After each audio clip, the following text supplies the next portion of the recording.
notre présentation vers une adaptation inclusive. On vous présente des outils et des exemples de réussite pour les gouvernements locaux ici au Canada.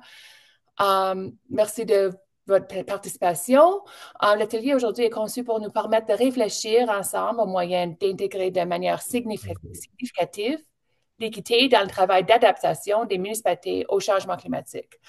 Avant de commencer, on a fait la reconnaissance de territoire un peu et on va faire les présentations des activités, puis on a la conférence invitée de Beaconsfield. Alors, on va faire une petite pause après de ça, avant de ça, parce qu'on est une réunion de 2 heures. Alors, on a une petite pause pour faire juste pour ressentir un peu, relax un peu.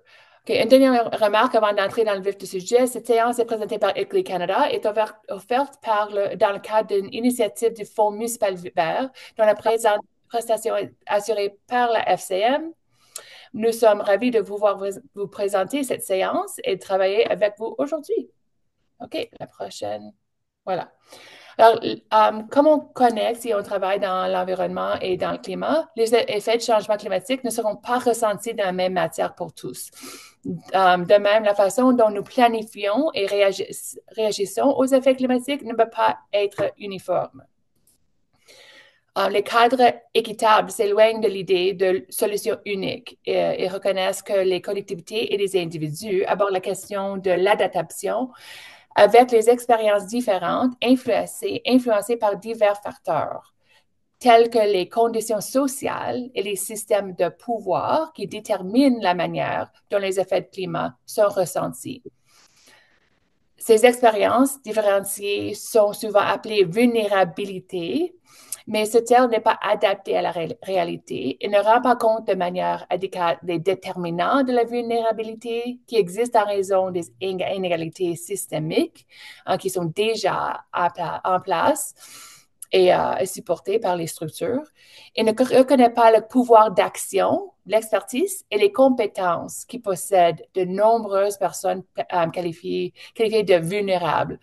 C'était utilisé historiquement pour désigner les communautés d'une manière qui supprime leur pouvoir d'action et qui gomme des systèmes de pouvoir et de privilèges qui ont façonné ces déterminants. À bien des égards, il ne permet pas la responsabilisation ou d'avoir les gens qui prennent la responsabilité pour les structures à place. Alors que les discussions qui se poursuivent pour la meilleure façon de définir ou d'étiqueter les collectivités qui risquent le plus de subir les effets du climat, il est essentiel que l'adaptation au changement climatique tienne compte de cas, expériences, des études de cas, ces expériences différenciées afin de garantir une adaptation significative et efficace pour tous. Alors, ici, on a une table ici qui désigne l'équité où on veut trouver, où on espère trouver l'équité dans la planification municipale de l'adaptation vers changement climatique. Alors, au présent, le cas, c'est on apaise un peu. On a la confiance un peu érodée. Les populations de peuples vulnérables peut-être n'ont pas la confiance dans les systèmes qui sont en place et les systèmes continuent à perpétuer les préjudices. On veut travailler pour un futur où on a de l'engagement significatif. On établit des relations et La différence. ça va? Oui. OK. Et on a établi les relations basées sur la confiance et on a les actions communautaires avec tout le monde qui ressentent les effets. Les processus de planification sont soutenus par divers secteurs professionnels et on nie les enjeux, les priorités et les expériences des groupes qui méritent l'équité. Et lorsqu'on parle de vulnérabilité, ça s'agit de nombreux processus par lesquels le risque accru d'impact climatique a été aggravé. Les communautés racisées dans les lieux géographiques indésirables ou éloignés par des des centres communs où les décisions sont faites. Aussi par le biais de processus de rénovation urbaine. On réduit les services de transport accessibles et abordables en prenant des décisions pour les communautés au lieu de les inclure. L'engagement avec le public est d'habitude, on donne des informations au lieu de s'engager, notamment et écouter les demandes et ce qui nécessite ces peuples vulnérables. Et les processus ont contribué à une érosion de la confiance. Des processus qu'on veut travailler pour le futur sont des processus d'engagement, de rétablir la confiance qu'on a parlé tout à l'heure, réduire les préjudices et au moins les voir avec des yeux ouverts où sont ces préjudices pour qu'on puisse avoir la justice réparatrice. Ça nécessite de reconnaître le rapport et voir où sont les préjudices infligés en premier lieu et apprendre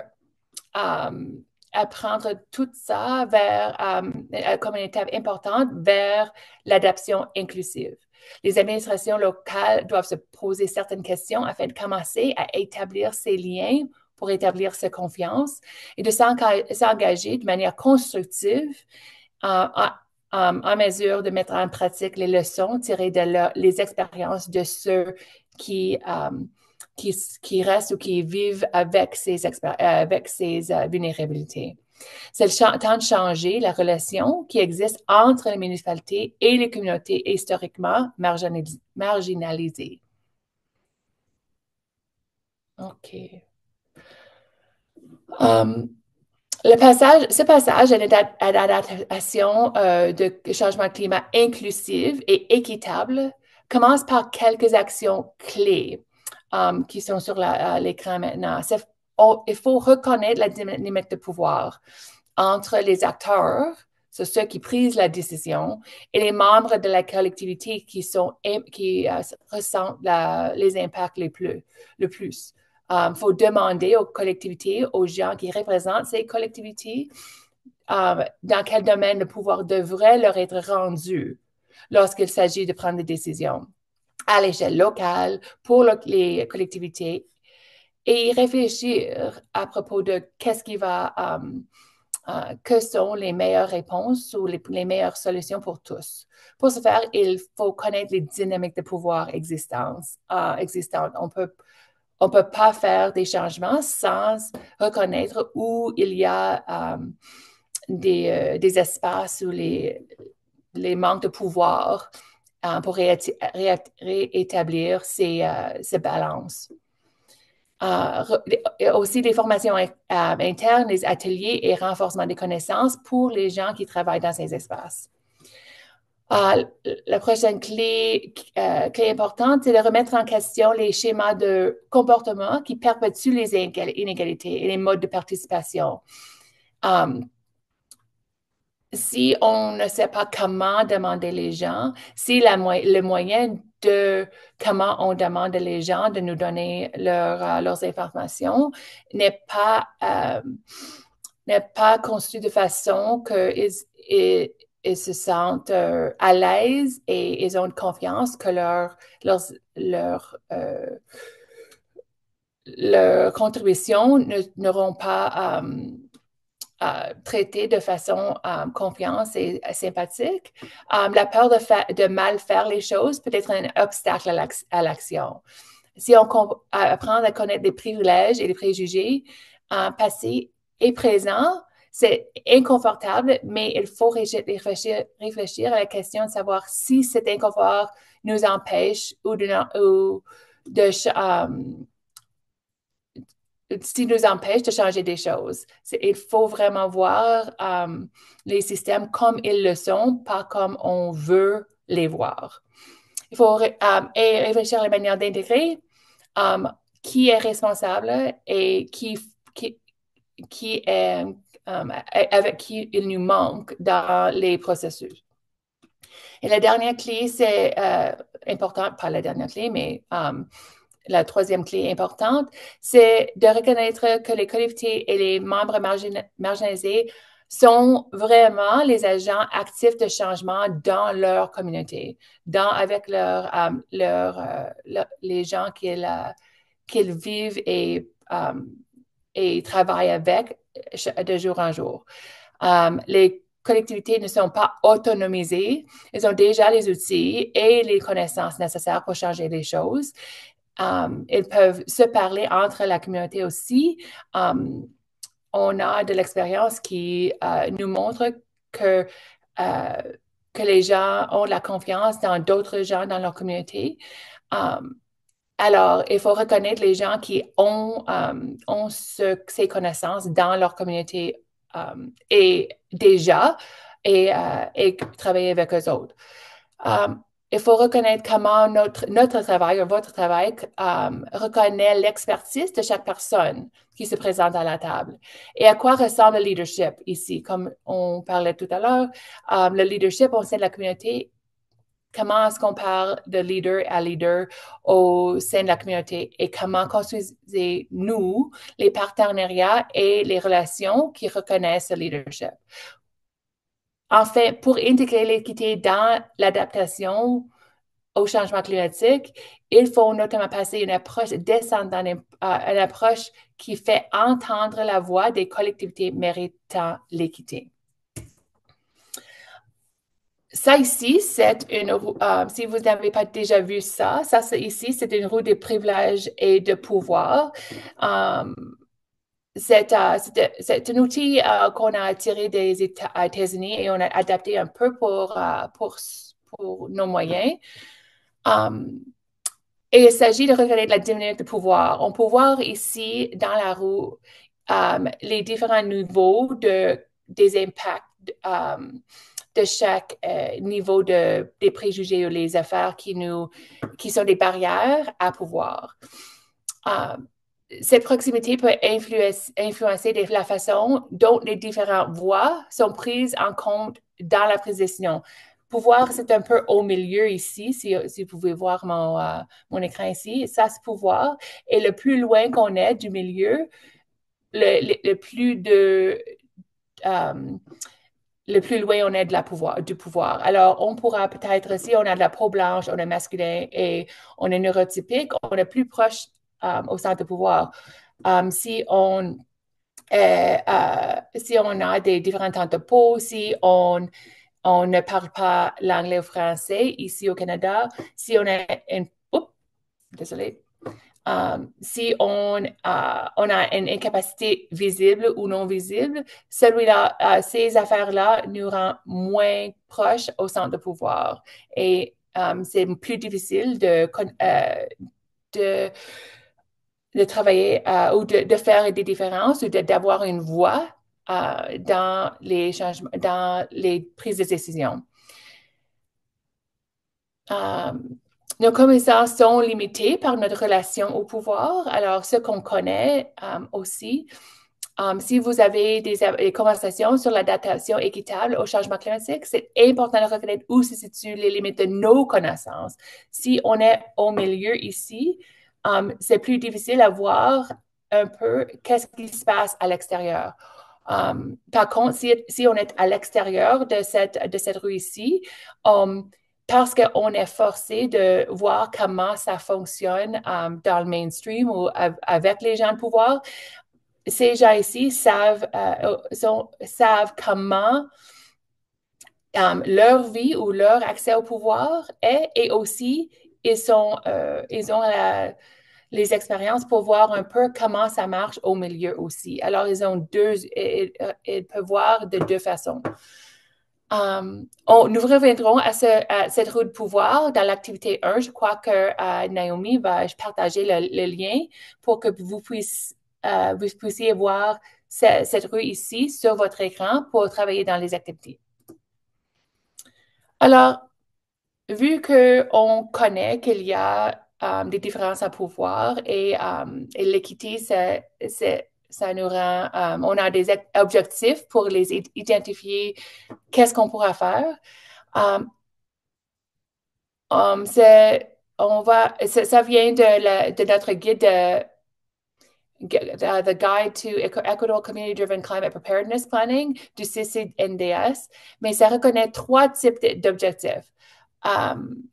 Les objectifs procéduraux sont orientés vers le processus et établir les priorités au traitement équitable dans les processus qui sont déjà là et intégrer l'engagement dans ces processus. Aussi, il y a des objectifs pour distribuer le pouvoir et les ressources de façon équitable. Alors, les avantages, les charges, la redistribution équitable parmi les gens qui en ont besoin. Et aussi les objectifs structurels orientés vers les systèmes s'attaquent aux causes profondes qui sont déjà établies dans les systèmes qui sont en place aujourd'hui et historiquement. Et ça optimise les avantages. Il faut optimiser les avantages et limiter les conséquences involontaires. Et c'est seulement pour voir pour rendre priorité à l'autonomisation et au leadership de la communauté qui se sent les impacts le plus. Les projets peuvent intégrer ces trois objectifs, en particulier si votre organisation les inclut dans son travail. Parallèlement, il est important de reconnaître que même si votre organisation n'est pas encore engagée dans la voie de changement, vous n'avez pas besoin d'attendre dans le futur, un moment dans le futur pour quelque chose changer. L'un des principaux objectifs de tout ça est de faire bouger les choses au-delà d'un seul projet. Il faut commencer avec un projet quelque part petit, même si on n'a pas des politiques ou les documents en place supportés par notre organisation ou notre province ou les juridictions au complet. Si on change, il faut commencer quelque part. Alors, un seul projet peut commencer à faire bouger la machine vers un changement plus majeur. Alors, on va l'équité, c'est vraiment, on a vu l'équité qui est impactée par les infrastructures et les espaces publics. La Nature Canada a publié une étude sur l'équité arboricole au Canada qui examine la répartition inéquitable de couverts forestiers, par exemple, dans les communautés. Alors, l'une des principales conclusions est que les quartiers où les revenus des ménages sont plus faibles, alors où les communautés BIPOC sont plus nombreuses, ont moins d'accès aux arbres, aux forêts urbaines, aux espaces verts que les zones plus riches et moins diversifiées. Et on peut voir ça. Il y a des endroits qu'on pourrait voir ça publié où ça contribue à la chaleur extrême dans les communautés. Nous savons que les espaces verts et le couvert forestier sont importants pour la chaleur extrême, aussi pour l'aménagement d'autres aléas climatiques. Et les communautés qui n'ont pas accès seront davantage exposées aux risques liés au phénomène, à ces phénomènes. Et aussi la qualité d'air, parce que les arbres contribuent à ça, les chaleurs extrêmes, inondations, etc. Lorsqu'on réfléchit à la plantation d'arbres et aux plans et projets de verdissement général des collectivités, il convient de se poser des questions suivantes. Vos plans, sont sur l'écran, mais je vais les lire à haute voix. Vos plans tiennent-ils compte des obstacles croisés rencontrés par les communautés méritant l'équité? Par exemple, le couvert arboré est revenu. On sait qu'il n'y a plus d'arbres quand les gens dans cet endroit ont ont plus d'argent disponible. Comment pouvez-vous communiquer cette information afin de donner la priorité au soutien des groupes méritants l'équité? Comment identifier ou mettre dans vos plans aux gestionnaires de projet des arbres, comment intégrer cette communication pour que ceux qui font ces projets savent qu'il faut prioriser euh, ces informations. Et si vous ne disposez pas de ces informations, comment pourrez-vous les rassembler et avec qui pourrez-vous collaborer? Si vous ne connaissez pas les liens entre ces vulnérabilités et les arbres ou la canopée, les espaces ouverts, qui pourrait fonctionner comme partenaire efficace pour soutenir ces processus et pour donner des informations et intégrer dans vos projets, informer dans les projets. OK. Voilà des informations à propos de l'équité du couvert arboré. Ça vient d'une récente série d'ateliers organisés par Nature Canada et le réseau de Sustainability Network. Ils ont examiné le rapport sous-mentionné tout à l'heure, ainsi que des exemples de travaux réalisés pour répondre à cet enjeu. Ici où je reste, le Calgary Climate Hub a lancé une campagne sur l'équité arboricole qui comprend aussi d'équité, ainsi qu'une équité arboricole ou équité d'arbres de canopée urbaine, ainsi qu'un guide de plantation d'arbres à l'intention des résidents. L'outil d'équité arboricole vous permet de voir le pourcentage de couverts arborés dans chaque communauté de Calgary. Alors, moi, j'ai déjà fait ça. J'ai regardé la carte pour voir combien d'arbres j'ai ici dans mon coin, dans mon quartier. Et ça aide à voir l'évolution du couvert arboré avec du temps. Alors, ça dit, vous pouvez voir que on pourrait faire la comparaison entre l'année 2020 et 2022 ici sur la carte. Il s'agit d'un outil précieux pour commencer à concevoir ces solutions, mais ne permet pas nécessairement de comprendre comment ou les inégalités existent ou comment les solutions peuvent être conçues. Ça donne des informations, c'est quelque part à commencer, mais c'est à nous autres pour déterminer comment impliquer ou incorporer ces informations dans nos politiques et nos plans. OK. Maintenant, ça, c'est la fin de ma partie de présentation. Maintenant, je vous passe à Anne-Marie pour présenter l'activité 1. Tout le monde, ben, super, merci beaucoup, Sherry. Ben, ce qu'on va faire, dans le fond, c'est qu'on va se séparer en deux groupes, juste pour comme, faciliter l'échange entre nous. Et puis, voilà, vous êtes déjà en train de faire ça. Et C'est ça. puis, ce qu'on va, ce qu'on va faire, c'est qu'on a un gabarit là, d'échange là, qui est sur Google Sheet. Là, fait que chacune de nous, et Sherry et moi, on va vous partager le gabarit comme on va partager notre écran. Puis, on va partager le lien vers le gabarit. Comme ça, vous allez pouvoir participer vous aussi. Mais dans le fond, c'est de garder en tête un peu les éléments que Sherry a couverts dans la roue du pouvoir. C'est sûr qu'il y a beaucoup de choses là-dedans, c'est assez complexe, on le sait, mais comment on fait pour appliquer ces concepts-là dans des activités qu'on essaie de mettre en place dans un contexte climatique au sein de notre propre municipalité. On sait qu'il y en a plusieurs, puis on va vous donner un paquet d'exemples dans notre gabarit, là, puis là, on va essayer, avec tous ces exemples-là, de voir comment on peut adapter ces concepts-là ces concepts d'équité dans la mise en œuvre même la planification, en fait. La planification et la mise en œuvre de ces actions-là.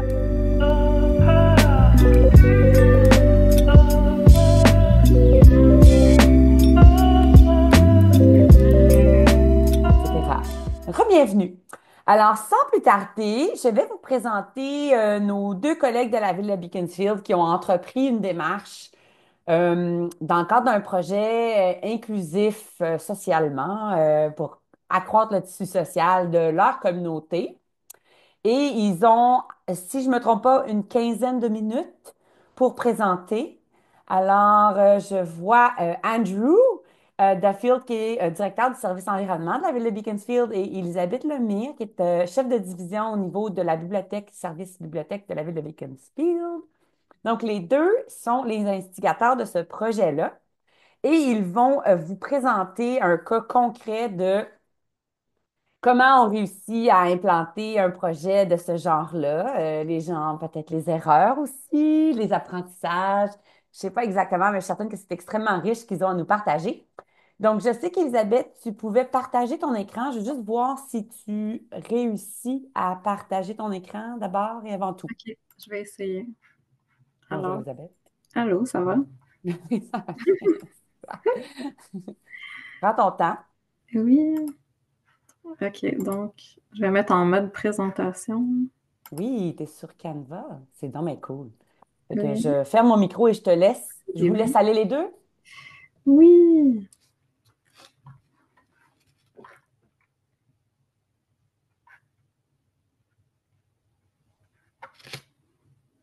Bon, je pense que je vais commencer.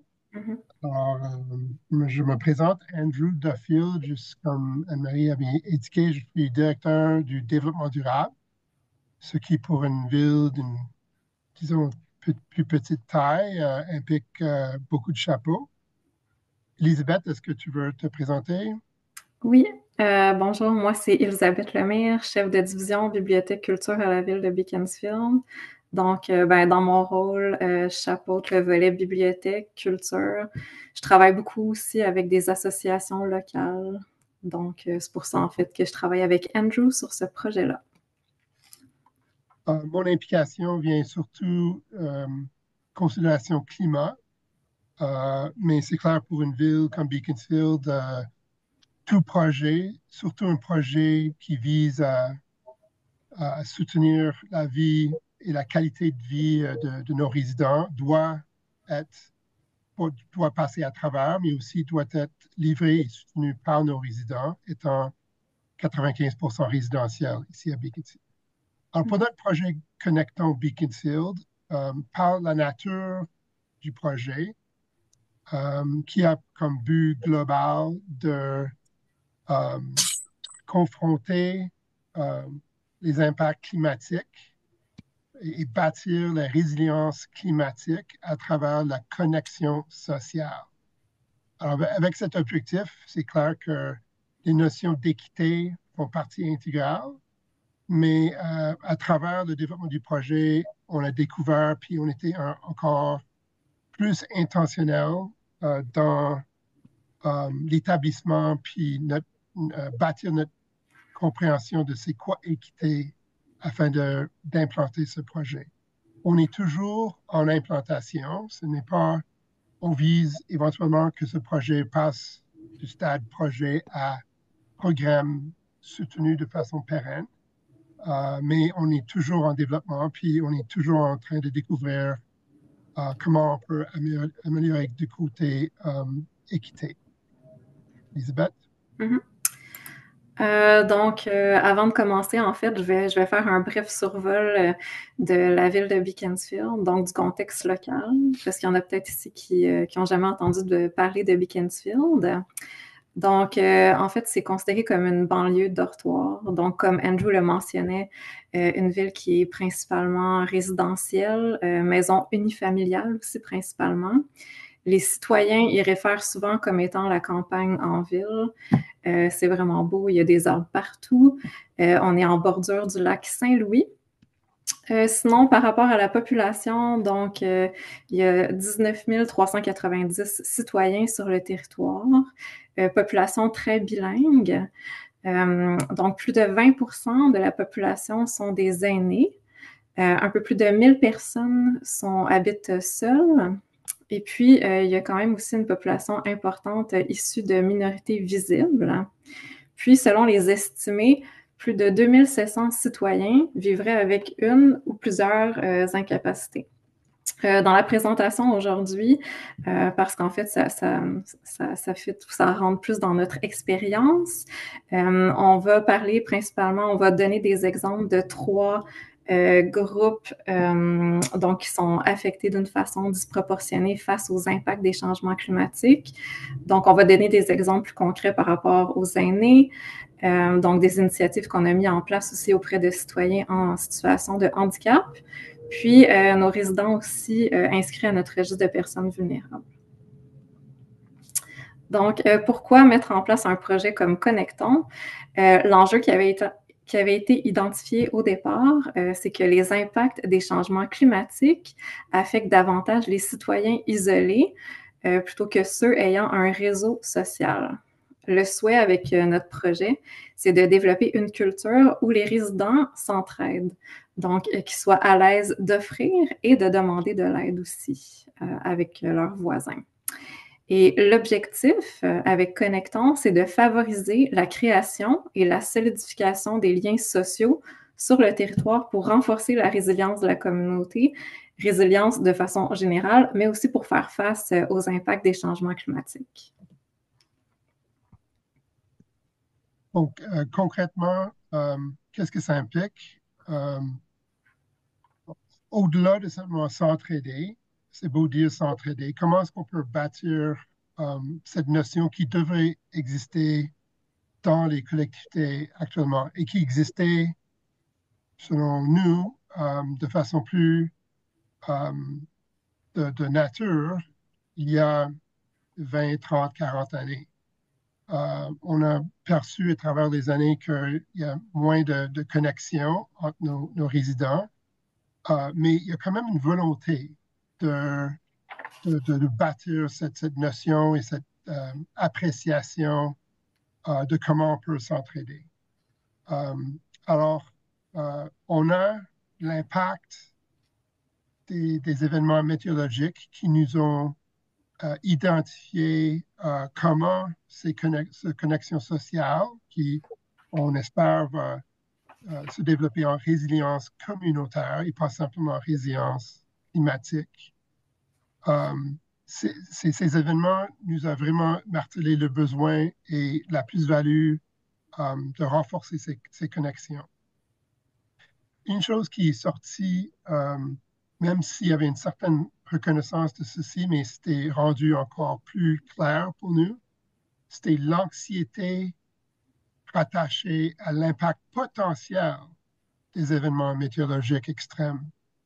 Et on a découvert avec ce projet que c'est surtout,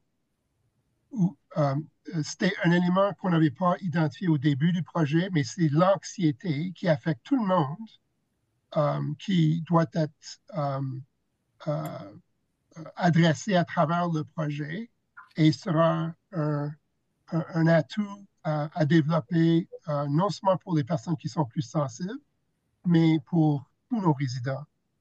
Alors, en vertu de la notion d'équité, le terme personne vulnérable, on a découvert que c'est clairement pas un bon terme parce qu'on est tous vulnérables aux impacts des changements climatiques. Cependant, certains membres sont plus sensibles aux impacts ou à des impacts particuliers. Suivant. Alors, les retombées souhaitées en partie pour proprement dit Beaconsfield, c'était vraiment de bâtir sur un niveau hyper local. Il y a eu une reconnaissance que, bon, si je comprends, il y a quelqu'un dans un autre quartier qui est affecté, mais si je ne suis pas ami, je suis peut-être moins interpellé d'aider cet individu.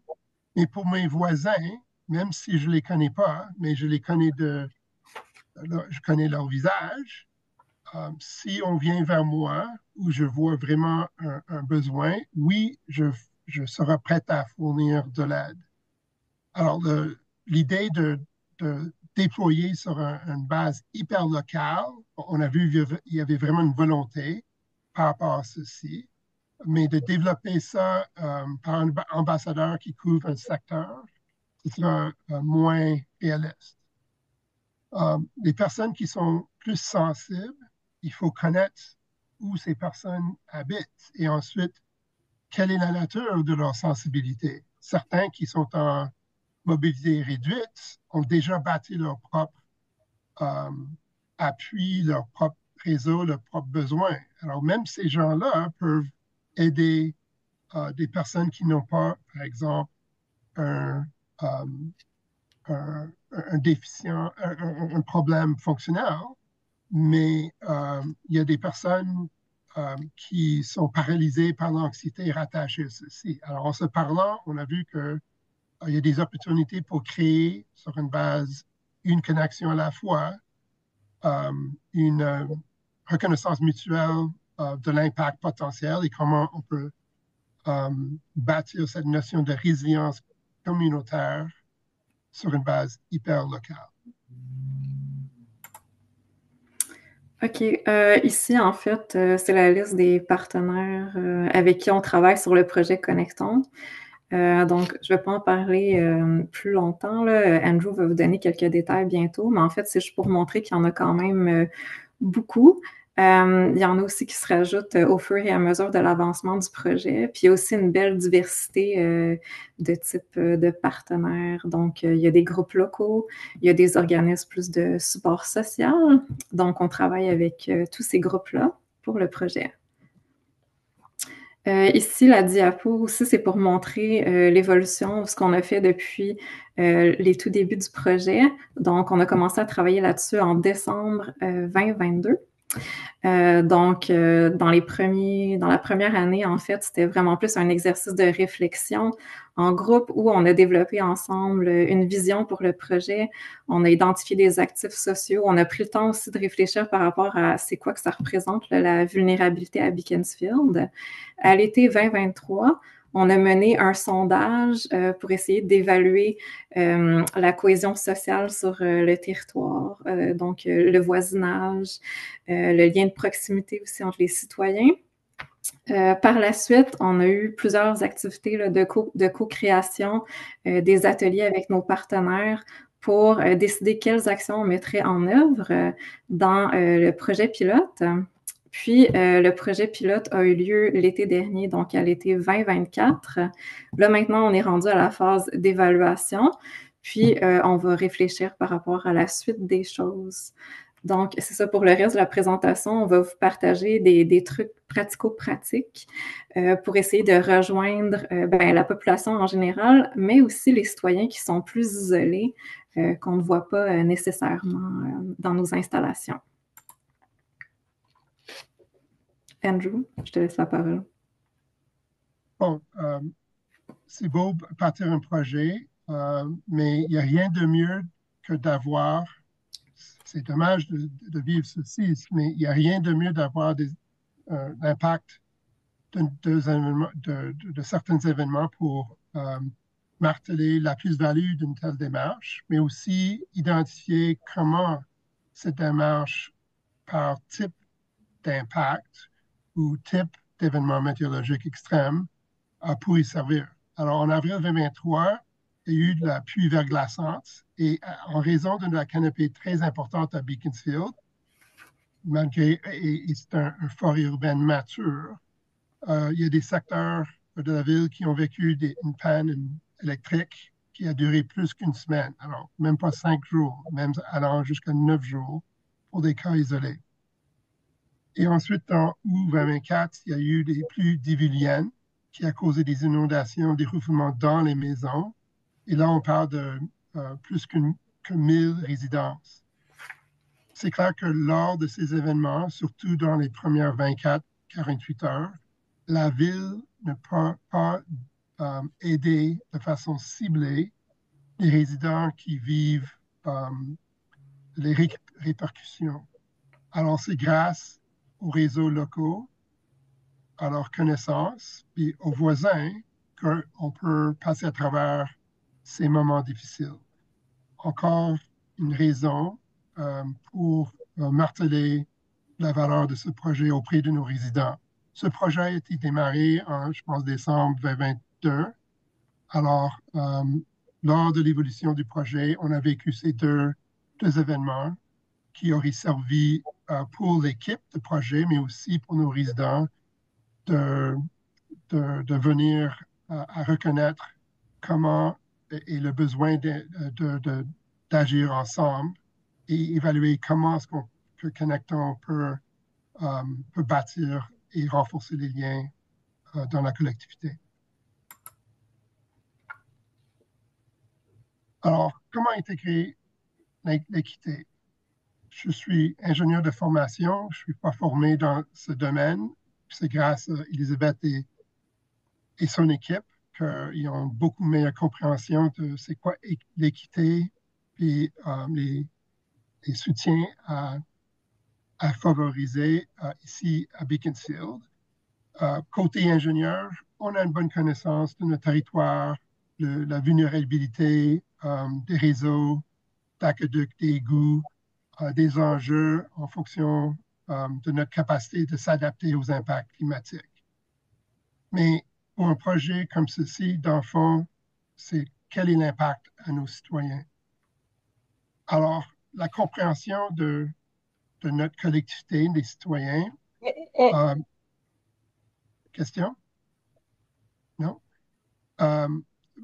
Provient en partie de nos partenaires. Alors, on a des groupes, des organismes sociaux qui sont formés dans ce domaine pour soutenir les personnes qui sont plus sensibles.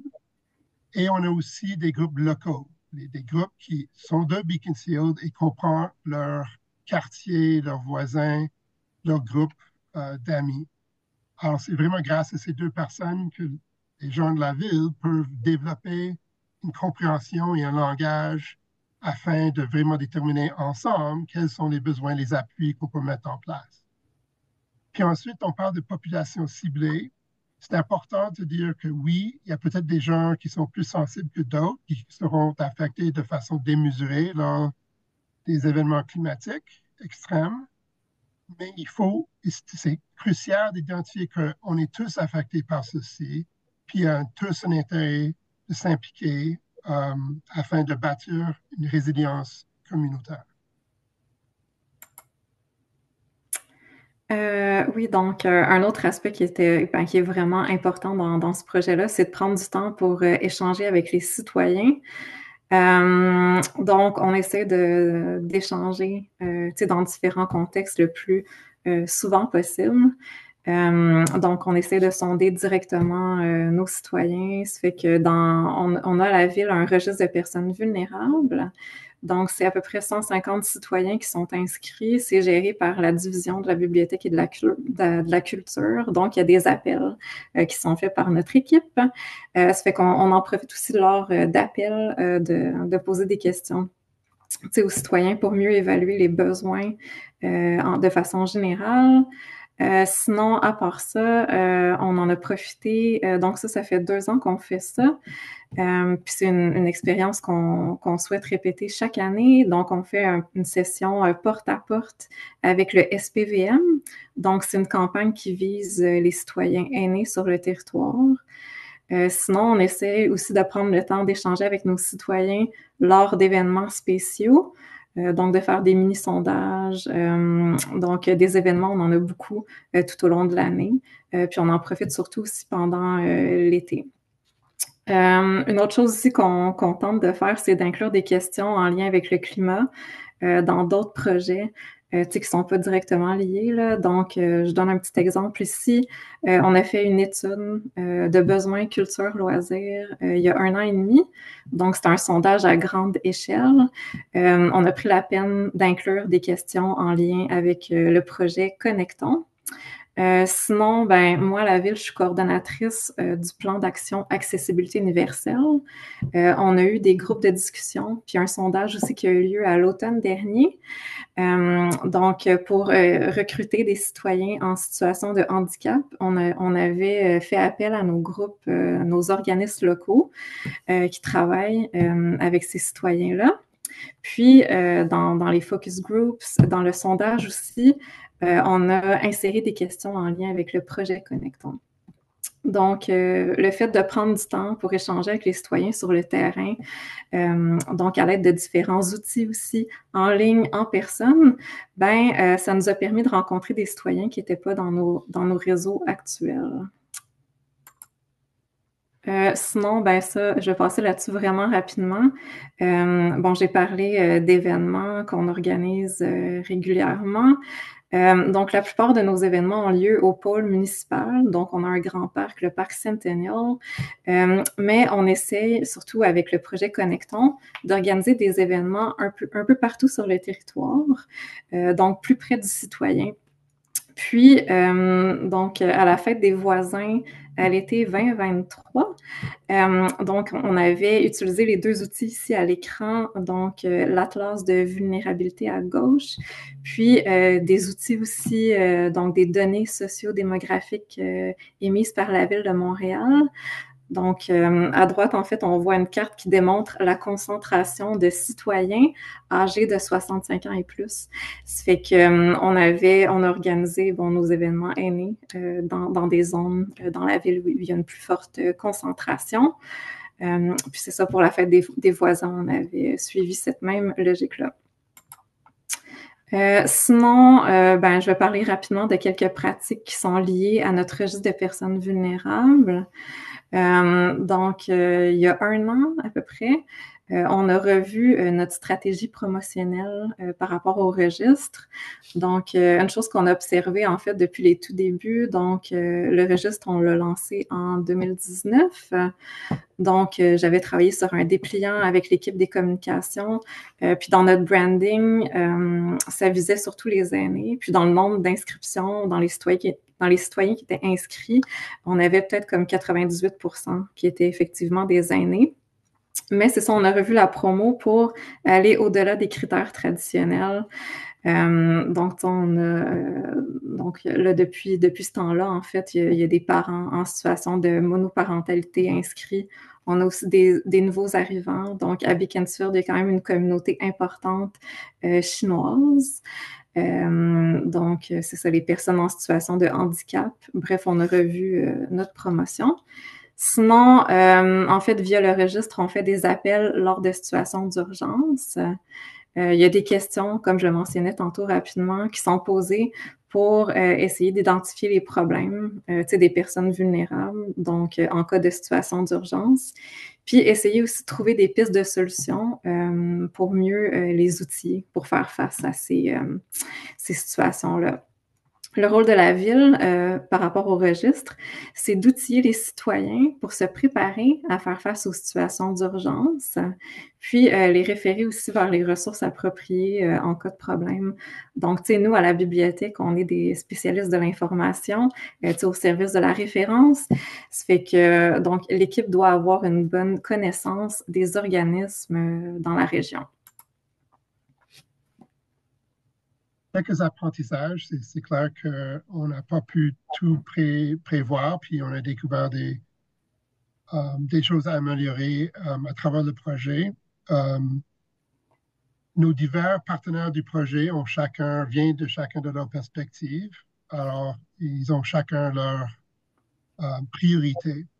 Mais quand on vient pour échanger avec nos résidents, il faut vraiment être le plus clair possible et démontrer l'arrimage entre leurs intérêts ou si on les approche lors d'un événement, l'arrimage entre l'événement et les priorités ou objectifs du projet Connectons. Alors, on a vraiment lieu de faire une évaluation au préalable pour démontrer comment notre présence pour promouvoir Connectons s'enligne avec l'événement ou l'intérêt de l'individu. Comme par exemple, pour les fêtes de patrimoine, la fête de Saint-Jean, c'est vraiment pas le moment de conduire un sondage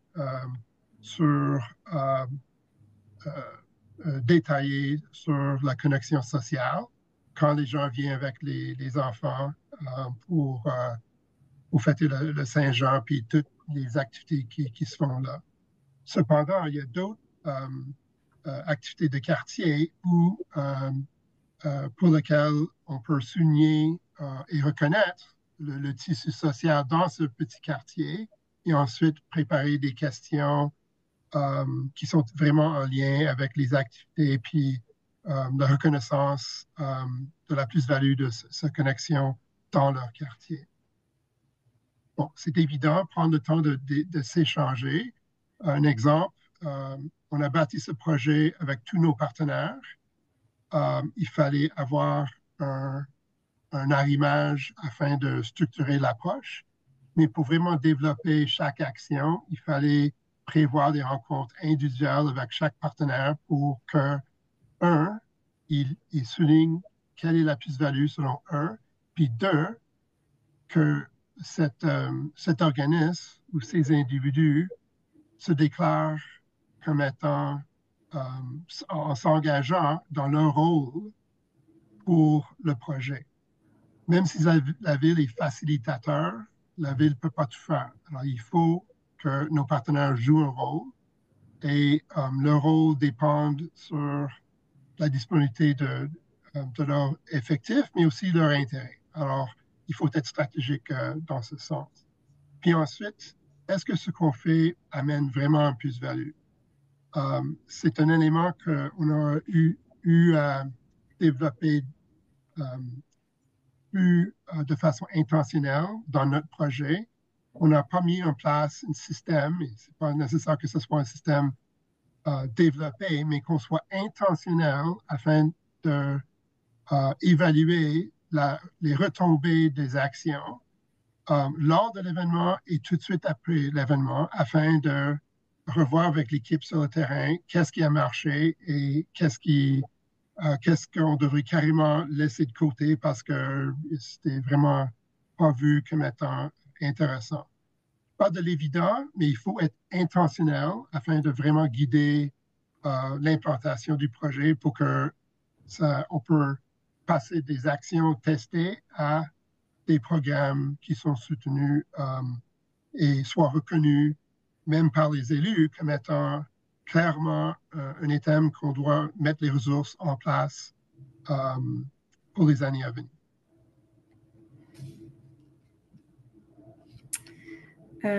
OK, donc un autre apprentissage, en fait, donc l'appui des partenaires est vraiment précieux pour tenter de rejoindre les citoyens plus isolés.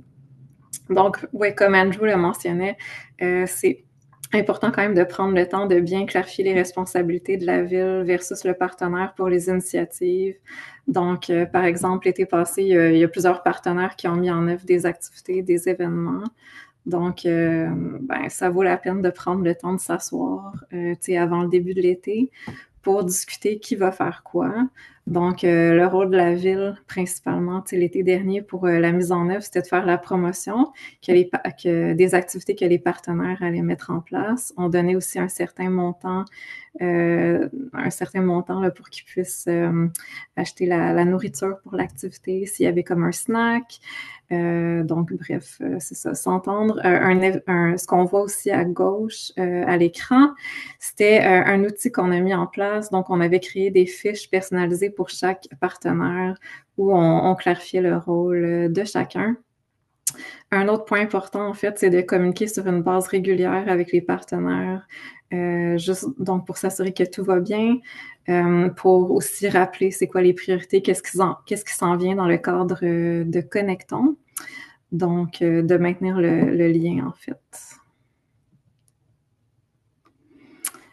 Sinon, donc, pour la fin, on termine avec un bel exemple dans la communauté. Donc, c'est une citoyenne, on voit la photo à gauche, là. Donc, une des choses qu'on a fait l'été dernier, c'était de bonifier notre programme de block parties, donc de fêtes de quartier à Beaconsfield. Donc, c'est quelque chose qui existait déjà. Les citoyens pouvaient placer une demande pour organiser une fête sur leur rue. Mais ce qu'on a fait, c'est qu'on a essayé de simplifier le tout pour le citoyen. Donc, on a développé un guide de l'organisateur. On a aussi acheté des jeux, de l'équipement, donc pour faire comme des boîtes thématiques qu'on prêtait à l'organisateur. On avait aussi des cartes cadeaux pour pour défrayer une partie des coûts pour l'épicerie. Donc, la citoyenne à gauche qui est très, très impliquée dans la communauté, c'était la première fois qu'elle organisait une fête. Puis, ben, il y a eu des retombées vraiment, vraiment positives. Nous, on était super contents d'entendre ça. Donc, une voisine isolée, tu sais, qui parlait jamais à personne sur sa rue, a participé à la fête qu'elle a organisée. Puis, depuis ce temps-là, elle parle maintenant à ses voisins. Puis, les liens qui ont été créés à la fête entre les voisins a permis vraiment une belle entraide lors des inondations au mois d'août sur cette rue-là. La fête avait eu lieu au mois de juillet, je crois. Donc, c'est ça. Alors, la citoyenne aimerait continuer à organiser des fêtes cet été. Merci beaucoup à tout le monde. Merci.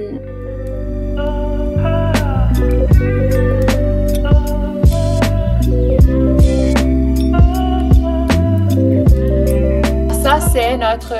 Vous pouvez voir beaucoup à propos de cette ressource ici qu'on a écrit en partenariat avec quelques partenaires, quelques autres auteurs, et pour comment intégrer l'adaptation équitable au changement climatique. Vous pouvez voir ça sur notre site d'Éclé Canada. Ça vous donne des objectifs, comment établir et intégrer des considérations dans votre projet. Alors, je vous encourage de checker ça. Puis aussi, il y a des autres ressources supplémentaires qui sont disponibles en français et en anglais, qui sont ici sur l'écran. Et je crois qu'on va partager les dispositifs. Alors, vous pouvez référencer ces ressources ici. Mais Naomi, je crois, we're going to share the slides. Is that right, Naomi? Yes. Ouais. OK. Alors, vous avez les liens ici qui vont être envoyés après la présentation pour vous aider. Et ça, c'est ici. Nous vous remercions de nous joindre aujourd'hui et nous vous encourageons de continuer à commencer et commencer hier, commencer aujourd'hui à intégrer ces questions dans vos projets, même s'ils sont déjà en train de le faire. On vous remercie les gens de Beaconsfield qui ont partagé leurs idées avec nous autres. Et si vous avez 2 ou 3 minutes pour répondre, il y a un sondage de rétraction pour la fin. Nous apprécions votre participation à ça. Alors, merci tout le monde.